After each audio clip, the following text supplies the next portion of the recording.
আসসালামু আলাইকুম রহমতুল্লাহ বারাকাত।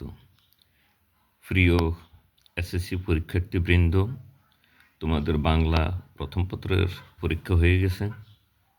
আগামী 15 তারিখ ইংরেজি প্রথম পত্র পরীক্ষা। আশা করি সবাই প্রস্তুতি নিয়েছ। বিশেষ করে যারা ইংরেজি একটু দুর্বল তাদের জন্য আজকে আমার এই ভিডিওটি।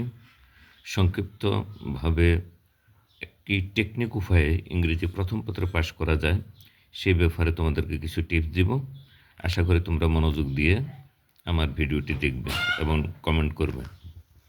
তো শুরু করা যাক।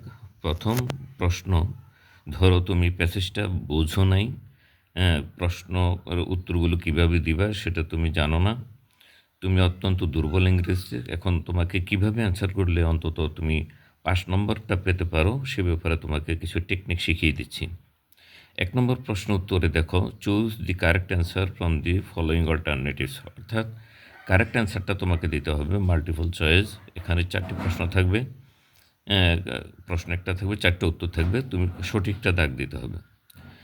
যদি তুমি কিছু নাই বুঝো, যেটা বুঝো সেটা তো অ্যান্সার করবেই। আর যদি তুমি যেটা না বুঝো সেটার প্রথমটা, ধরো এই 1 নম্বর আছে, এক দাগ দিয়ে দিবা। দ্বিতীয়টা বুঝো না, দ্বিতীয়টা 1 দিয়ে দাও। তৃতীয়টা বুঝো, তৃতীয়টা 1 দিয়ে দাও। যেটা পারো সেটা সঠিক অ্যান্সার দিবা। বাকিগুলো সবগুলো 1 নম্বরের অ্যান্সারগুলো, 1 নম্বর অ্যান্সার, এই 1 নম্বরের অ্যান্সার, 1 নম্বর এগুলো শুধু অ্যান্সারগুলো খাতায় লিখে দিবা। তাহলে এখানে 7 নম্বর আছে। অন্তত তুমি 4 নম্বর কনফার্ম হবে। তুমি অন্তত এই প্রথম প্রশ্ন উত্তরে 4 নম্বর পেয়ে যাবে কিছু না বুঝেও। এখন তোমার 33 নম্বর পাওয়ার দরকার। দেখো দ্বিতীয় নম্বর প্রশ্নে এখানে 5টা প্রশ্ন দেওয়া আছে, 5 দুগুণে 10। যদি তুমি উত্তরগুলি সঠিকভাবে দিতে পারো তাহলে তুমি 10 পাও। এখন তুমি তো প্রশ্ন ভালো করে বুঝো না, অ্যান্সার কীভাবে করবে, কারো সাহায্য তুমি পাবা না, সেটাই স্বাভাবিক। ধরো প্রথম প্রশ্নে লেখা আছে, why was mother Teresa moved. তো হোয়াই ওয়াজ শব্দটা তুমি বাদ দিয়ে দাও। হোয়াই, হোয়াট, হোয়ার, হোয়েন এই শব্দগুলো বাদ দিয়ে দিবা। এরপরে এমিজার, ওয়াজ, ওয়ার, ডু ডিড এগুলি বাদ দিয়ে দিবা। পরের অংশটা মাদার তেরেসা মুভড, এখানে লেখা আছে, একটা উদাহরণ দিচ্ছি আমি। তো মাদার তেরেসা মুভড যেই সেন্টেন্সে পাবা তুমি প্যাসেজটার মধ্যে, সেই সেন্টেন্সটা বসাই দিবা। দ্বিতীয় প্রশ্ন ধরো, why did mother Teresa found Nirmal Hriday. এখানে হোয়াই ডিড শব্দটা বাদ দিয়ে দিবা। Mother Teresa found Nirmal Hriday, যেই সেন্টেন্সে এই কথাটা পাওয়া যাবে নির্মল হৃদয়, সেই সেন্টেন্সটা বসাই দিবা। ঠিক তৃতীয় সেন্টেন্সে হোয়াই ডাজ, এই দুটো শব্দ বাদ দিয়ে দিবা। দি ওয়ার্ল্ড সেলিউট আস, তো দি ওয়ার্ল্ড সেলিউট আস যেখানে আছে সেই সেন্টেন্সটা তুমি 3 নম্বর প্রশ্ন উত্তরে লিখে দিবা। ঠিক চতুর্থ প্রশ্নে, what prize did she get in 1971, what শব্দটা বাদ দিয়া যেখানে 1971 প্রাইজ শব্দটা লেখা আছে ওই সেন্টেন্সটা লিখে দিবা। ঠিক এইভাবে 5টা প্রশ্ন উত্তর লিখে দিবা। তুমি 10-এ অন্তত তুমি 7 পাবে। 10-এ অন্তত তুমি 7 পাবে। তো দেখো, প্রথম প্রশ্নে তুমি 4 পালে, 4 পেয়েছো। দ্বিতীয় প্রশ্নে তুমি 7 পেয়েছো। এই টেকনিক অবলম্বন করে তোমার 11 নম্বর হয়ে গেল। তৃতীয় নম্বর প্রশ্নটা যদি তুমি অ্যান্সার করতে পারো, না হলে এটা বাদ থাক, তোমার 11 হয়ে গেল। এরপরে একটা প্যাসেজ দেওয়া আছে, এই প্যাসেজটা পড়ে এখানে সালগুলো দেওয়া আছে।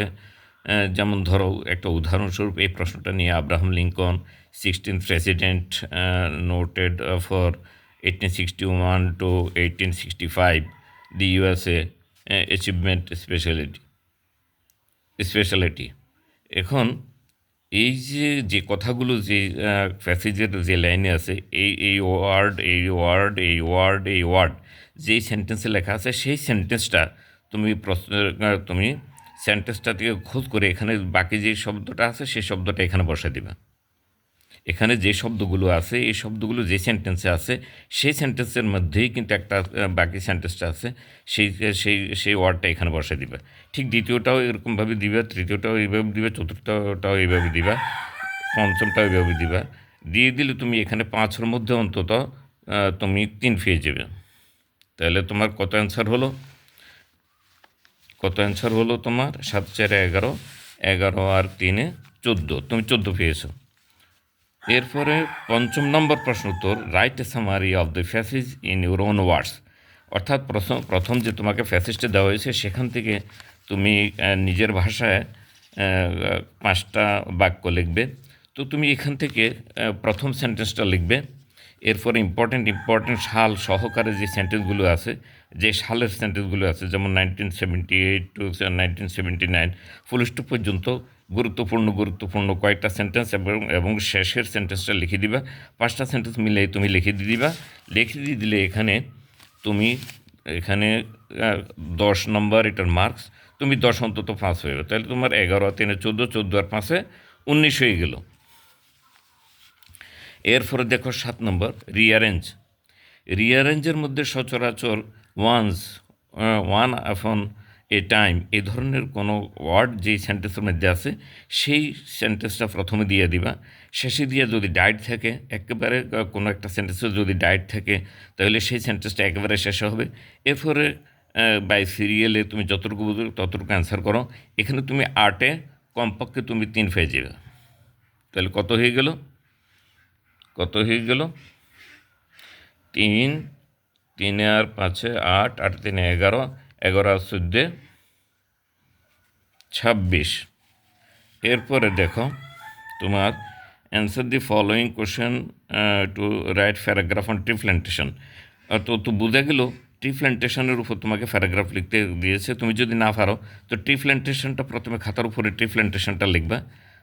Answer to the question number মানে 8, answer to the question number 8 তুমি ট্রি প্ল্যান্টেশনটা লিখে এরপরে হোয়াট ইজ ট্রি প্ল্যান্টেশনটা কি এটার তোমার জানা নাই। তুমি দ্বিতীয়টা দেখো, how do trees help us. তুমি ট্রিজ হেল্প আস এই কথাটা লিখবা। অর্থাৎ যে কথাগুলো এই হাউ শব্দটা বাদ দিবা, হোয়াট শব্দটা বাদ দিয়া বাকি সেন্টেন্সগুলি তুমি সাজাই দিয়ে দিবা। এখানে 10-এ তুমি একেবারে না ফেলেও 3 পেবা। 26-এর 3 29 হয়ে গেল তোমার।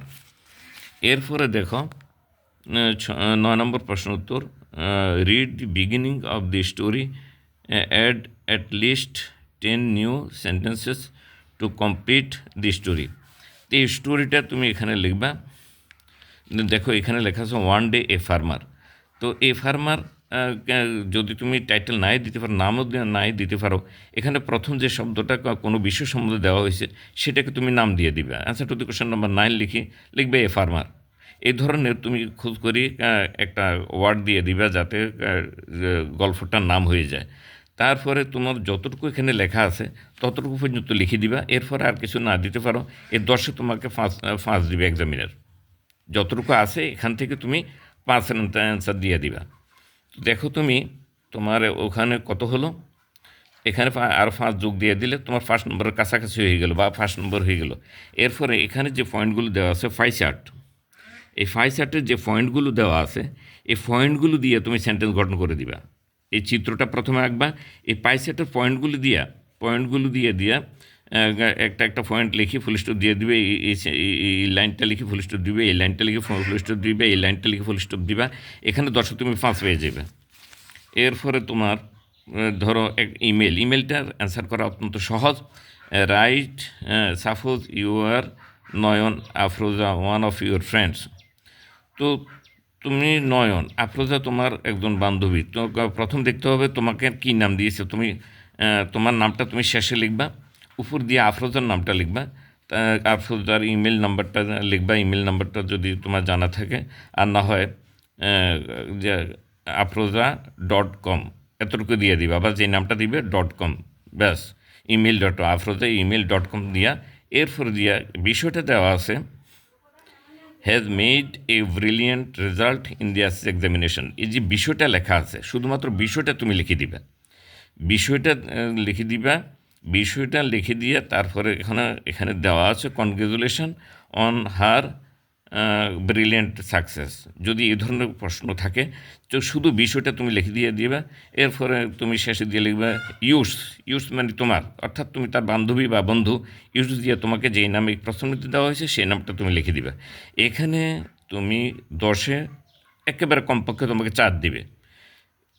এরপর 12 নম্বর প্রশ্ন, you are Aishi and your friend is Pushpa. Now write a dialogue between you and your friend. তুমি কিছু না লিখতে পারো, তোমার বান্ধবীর নামটা লিখি, তোমার নামটা লিখি, বান্ধবীর নাম ধরো এর ঐশী, তোমার নাম ঐশী, তো তুমি ঐশী ঐশী লিখি তুমি কোলনডেস দিয়ে লিখবা হাউ আর ইউ, তারপরে পুষ্প, এরপর তোমার বান্ধবীর নাম এখানে দেওয়া আছে পুষ্প।